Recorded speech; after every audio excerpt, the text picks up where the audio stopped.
once I get you up there, I'll be holding you so near.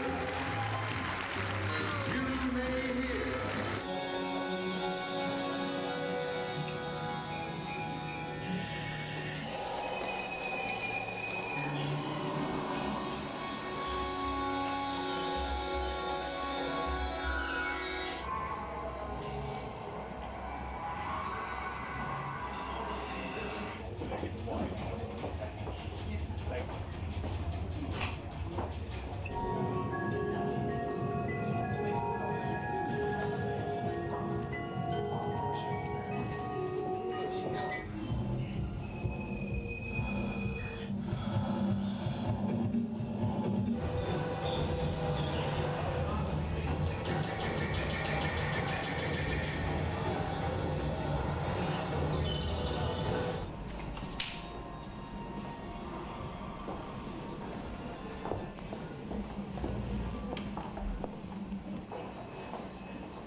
I think people will feel there's like a melancholiness to it. I mean, the space feels quite low lit and everything, and there's a reverence to it. But also when I walk round, I sort of see that, but I also hear his fun side, his cheeky side, his life is part of it for me. And obviously because I know him and work with him, there's that. But I think people will, I think what they get from this is that, you know, what a great talent he was and what a great talent we had in England.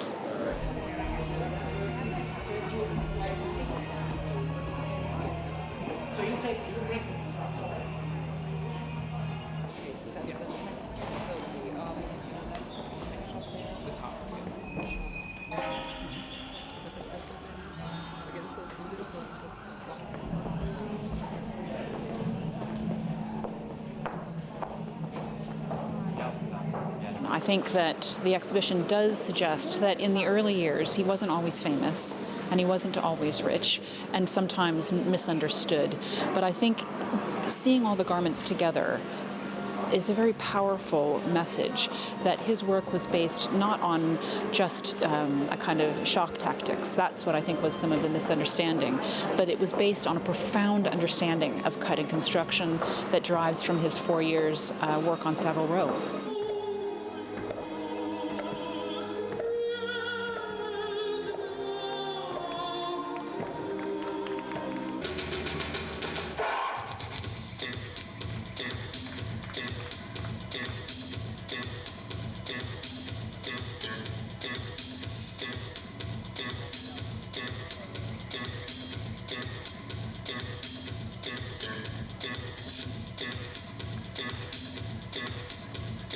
Because of his storytelling ability, because his catwalk presentations weren't just about showing clothes, they were presenting an elaborate narrative that was sometimes shocking, but also sometimes disturbing, and yet it was linked to not just a desire to surprise and shock, but to make the clothes mean something more out of the context of a catwalk presentation.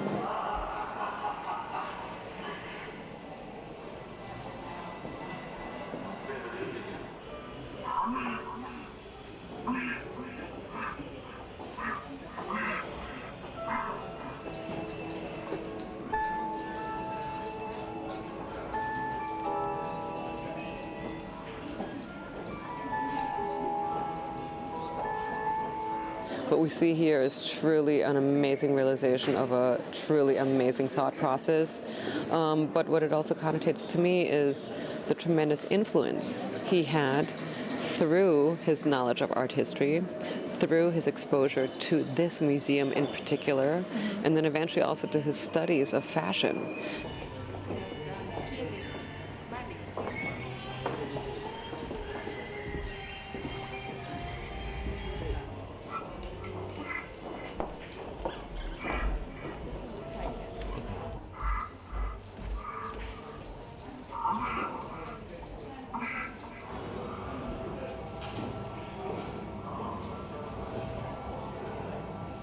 His legacy will be that he he really did push boundaries. For young people to come around here, for young designers to come around here, it's inspiring to see how technical he was, but how artistic, and how he never had any boundaries, which I think is what a great designer is.